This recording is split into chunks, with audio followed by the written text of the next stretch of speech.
অবশেষে আমেরিকা ও ভারতের মধ্যে বাণিজ্য চুক্তি চূড়ান্ত হয়েছে। দুটি দেশই জানিয়েছে এই চুক্তির ফলে তারা লাভবান হবে, কিন্তু একটি বিষয় খটকা লেগেই আছে। সেটি হলো, আমেরিকার প্রেসিডেন্ট ডোনাল্ড ট্রাম্প জানিয়েছেন ভারত রাশিয়া থেকে আর তেল আমদানি করবে না। তারা আমেরিকা ও ভেনিজুয়েলা থেকে তেল আমদানি করতে পারবে।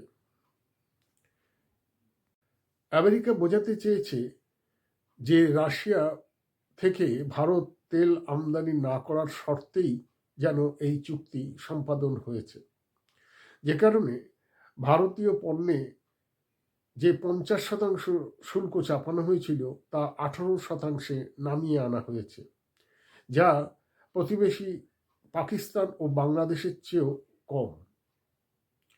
কিন্তু প্রশ্ন হলো, ভারত কিন্তু এ ব্যাপারে এখনো কিছু জানায়নি যে তারা সত্যিই রাশিয়া থেকে তেল আমদানি করবে কি না। রাশিয়াও জানিয়েছে ভারত তাদের থেকে জ্বালানি তেল আমদানি করবে কি না সে ব্যাপারে কিছুই জানায়নি। ফলে প্রশ্ন থেকেই যাচ্ছে, সত্যিই কি ভারত রাশিয়া থেকে তেল আমদানি আর করবে না?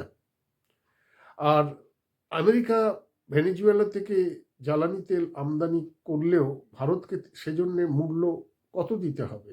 রাশিয়ার থেকেও কি বেশি? এই প্রশ্ন কিন্তু থাকছে।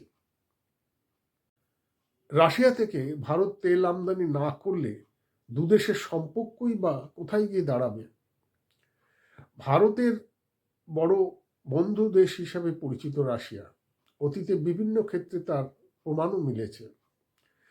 সেই রাশিয়ার সঙ্গে ভারতের বন্ধুত্বে কি চিড় ধরবে এই জ্বালানি তেল আমদানির সূত্রে? অনেকগুলি প্রশ্ন থেকে গেল। আগামী দিনে হয়তো এর উত্তর মিলবে।